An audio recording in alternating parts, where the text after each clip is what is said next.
Dr. Ted Baehr, one of my favorite people. It's always exciting to get to chat with you. You have a new book, and we're going to start here with the book, The Golden Age of Hollywood and Broadway.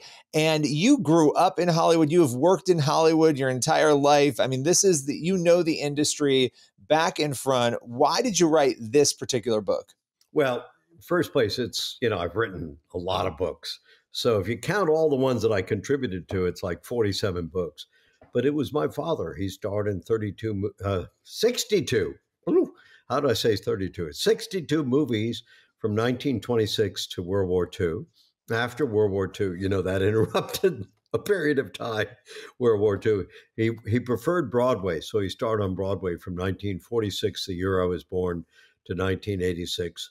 And I led him to Christ, actually, 7 years after I came to Christ. And I came to Christ after being a left-wing commie bingo rat. So it was wonderful to look at his history. I'm going to hold it up because it's shameless promotion. Shameless promotion. I love it. What the movie says. So this is my shameless promotion. And I just appreciated him greatly. But it also tells a story, Billy, and you know this better than anybody. And you're one of my favorite people, and it was great to be in Greece with you, by the way. But it tells the story of Hollywood because I just talked to somebody, they're all getting millions of dollars to make movies. The movie industry is very unstable. It's always been unstable. And people don't understand the whole history of the movie industry, how it works, why it works. And this gives you a background of what you need to do if you go into it. But I have people who say this is their favorite book. I talked to Pat Boone yesterday. Do you remember Pat Boone? Oh, yeah. Yep. He called me in the middle of dinner. He said, "What's all that noise?" I said, "That's my grandchildren." And, I said, "Thank you for the quote." I mean, his quote is incredible. And I was actually said to him, "Did you mean it?" He said, "Yes. And I've read the book twice." And he said, "It's my second favorite book after the Bible." His quote, I can't believe it. And then I talked to John Wayne, scriptwriter, and she said it's her favorite book. So, I've got some great people in the industry who love it. I don't know why they love it. A guy made $14 billion at the box office. So it can help them, and it probably can help, you and everybody else out there. And if you love Westerns and you love classic Hollywood and you just want to know more about it, it's very good. Now, fame is fleeting, Billy. Do you mind if I add something? Please do. I spoke in Sydney recently 9 times in 3.5 days, and a couple of them were film schools, Waterloo studios, Sydney studios, people who are making movies, and they forget. So I spoke in Washington, D.C. at a school, and I asked the people, I was saying this, who was the biggest star in the 40s? It was Robert Taylor. They don't remember him. They named a street after him. Who was John Wayne? They didn't remember John Wayne. Now that hurts me. And my father was before John Wayne and before Gene Autry. And so, when people don't remember John Wayne, then I know I'm over the hill. So people don't remember the past. My father was a big star. He won the box office award. That means he was really big in 1936. And it's just wonderful to be able to pay tribute to him and to look at the past and to see the encouragement and to see that he came to Christ. To see these people who came to Christ is just wonderful. Like Jimmy Stewart came to Christ, who was a big star. And, people don't recognize that. Jimmy Stewart had his problems with, philandering and stuff like that. And he finally came to Christ because of his father, who owned a hardware store in Pennsylvania. And he came to Christ. And he used to go to Hollywood Presbyterian all the time. And Chuck Heston was a friend of mine, and he came to Christ. So it's an important history. I'm sorry to go on and on. But no, I think it's fascinating. It's especially fascinating because you've been in this space in so many different ways, and you grew up in the space. You saw this firsthand, and there's been so much conversation about Hollywood today because it felt like there was all of this sort of happening in Hollywood with faith, and there were faith films. And then you go through this darker period where it felt like there was nothing happening with faith. It felt like faith was sort of pushed to the sidelines. And now it feels like things are changing again. Is that an accurate sort of portrayal that now we're sort of moving back into this era where it feels like faith is coming back into Hollywood? I do a lot of interviews, and you've just nailed it on the head. And I have two explanations for that. I mean, the ultimate explanation is number one, it's God. But in the beginning of the movie industry, and I have a friend, Andy Arish, who writes books about the beginning in the 1890s, a lot of the studio heads were Christians. And then in the 1910s, the Nickelodeon owners, who were mostly non-Christian, I love them dearly, Israel-based, etc., they started coming in. And then you went through the 30s, Cecil B. DeMille, who made the Ten Commandments, he made King of Kings in the 1920s, a silent film, which reached more people for Christ than the Jesus film, by the way. And his partners at Paramount, I mean, he was one of the three partner owners of Paramount, said, you got to leave because you're not one of us. His father was a pastor.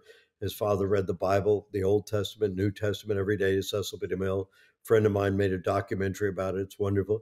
They kicked him out of Paramount. He went over to Warner Brothers, made a couple of big films like Quo Vadis, etc. And then they begged him to come back to Paramount. So one, there's the internal working of the industry, which has this, love-hate relationship. One of the biggest films just came out, Light of the World. It was a Disney animator. And when he showed another film about a famous person to the head of Disney, he said, all the crosses and all the witness make me uncomfortable. So there's that dialogue inside Hollywood, which you learn about in the book. There's another factor, if you want to know, which is demographics. So, in the 1950s, there was a lot of Christian films. And that's because the soldiers came back. My father came back in 1946. I was born. So they wanted their children to have faith and values, which they grew up with. So you had Quo Vadis and The Greatest Story Ever Told and Sound of Music. You had a lot of films that had faith in them. And then in the do you think, sorry to interrupt you, do you think that's because of what they saw and experienced in the war coming back? Well, I think you're right about that, but I think it's also a demographic pattern that if you look at these waves in Hollywood, then when my generation, the baby boomers, got in their 60s, they wanted to see sex and violence, had sex and violence in films. Forgive us. And then, we had children and we wanted to see, so we got the Jesus film, Jesus in Nazareth, all that, because we wanted our children to see that. Then they grew up and they went through the same, restless period.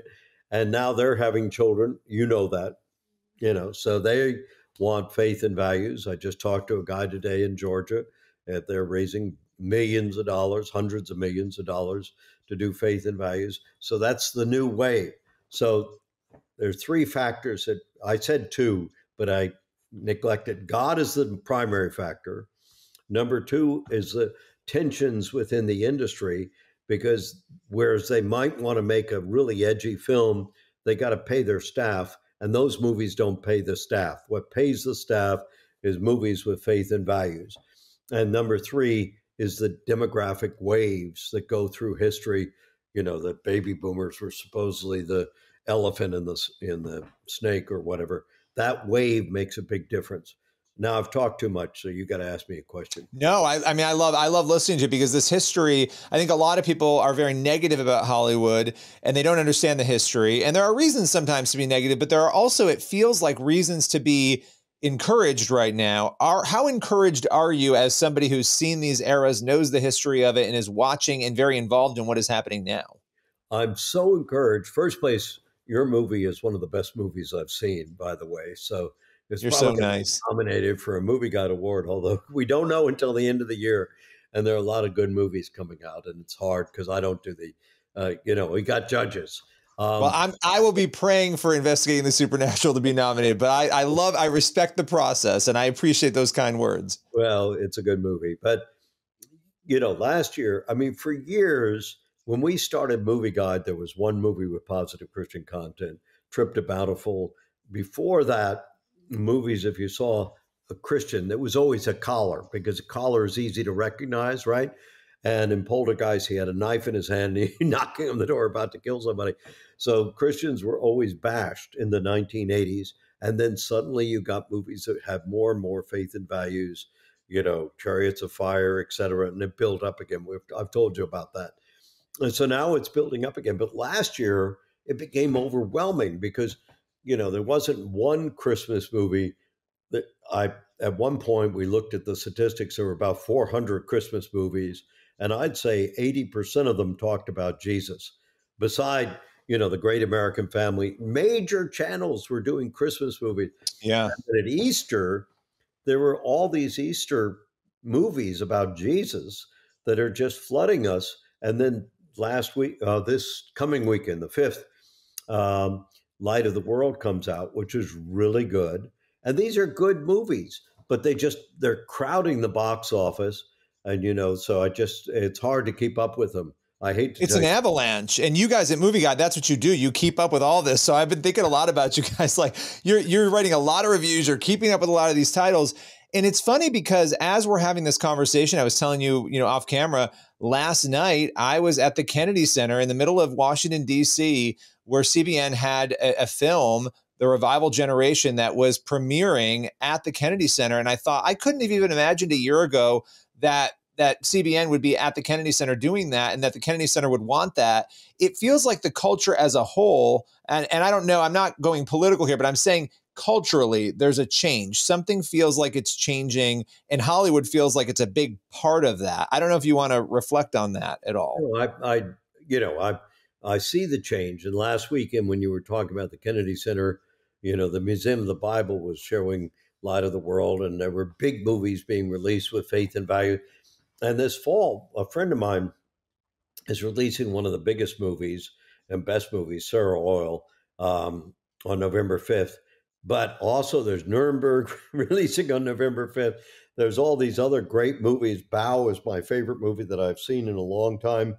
So there's just a tremendous number of big movies. And the studios have it. I mean, the problem is that the studios have to pay the salaries of 61,000 people for Warner Brothers. And, Paramount is letting out people, but that takes a lot of money to pay those people. So their movies cost $150 million. A friend of mine that I met in Sydney is doing Dune 3 in Budapest and Street Fighter in Sydney. He's going to have 4 movies next year, all of them with faith and values in it. But these are 150, 200, $250 million movies because they pay the bills. So keeping up with them is going to be very hard. I hope I answered your question. I just went off. No, you did.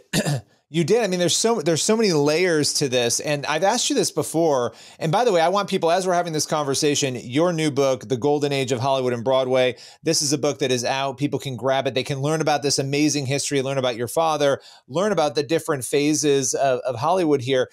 But, as I sort of look at the landscape, I think to myself, this faith audience has been there.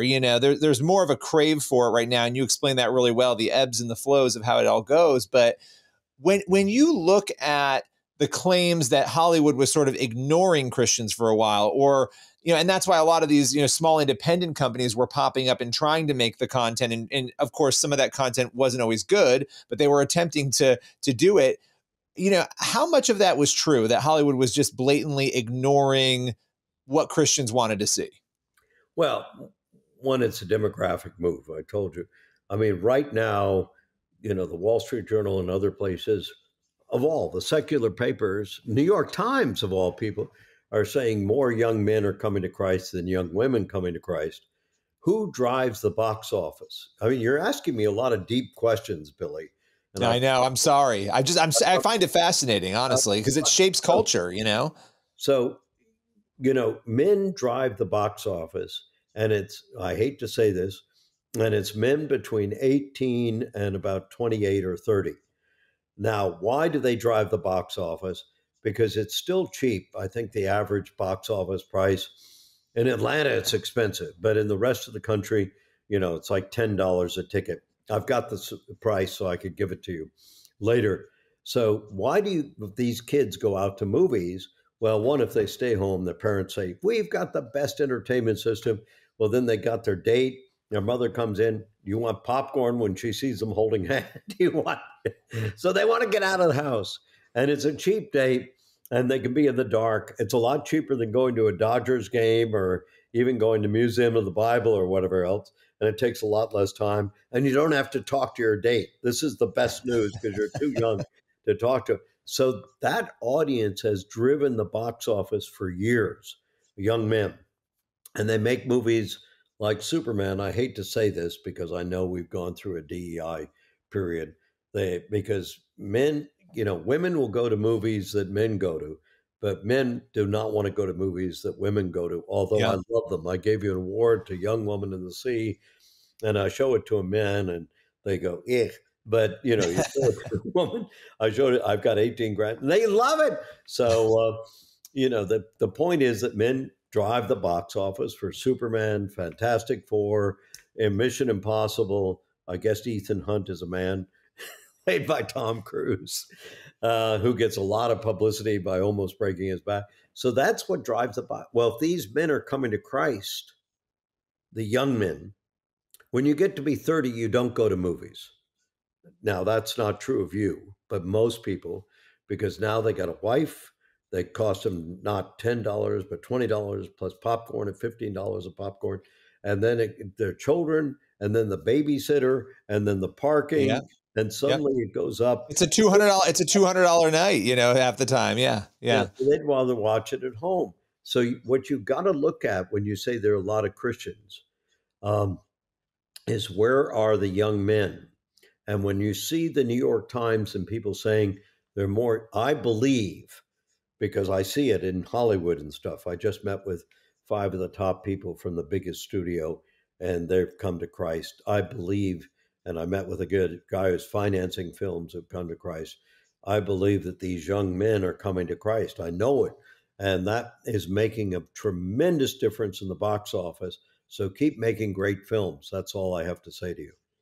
I love that. Okay. So you have this book and you got to really work on a project that honors your father. And that must have been, as you were saying, it was an incredible process. What are you hoping that people take away from the golden age of Hollywood and Broadway? At the end of the day, when they're done reading it, what do you want them thinking and feeling? Well, one, I want them to remember that Hollywood had a good period, the golden age.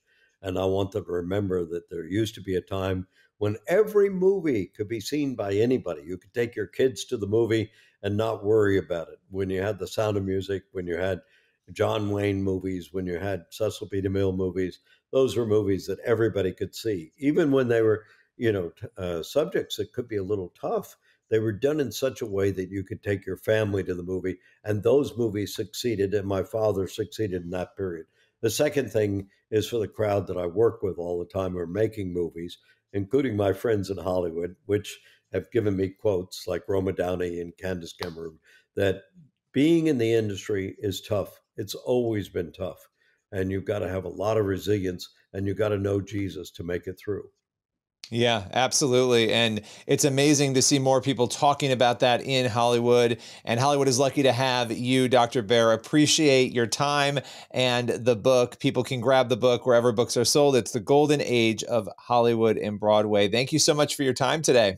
You're wonderful. God bless you.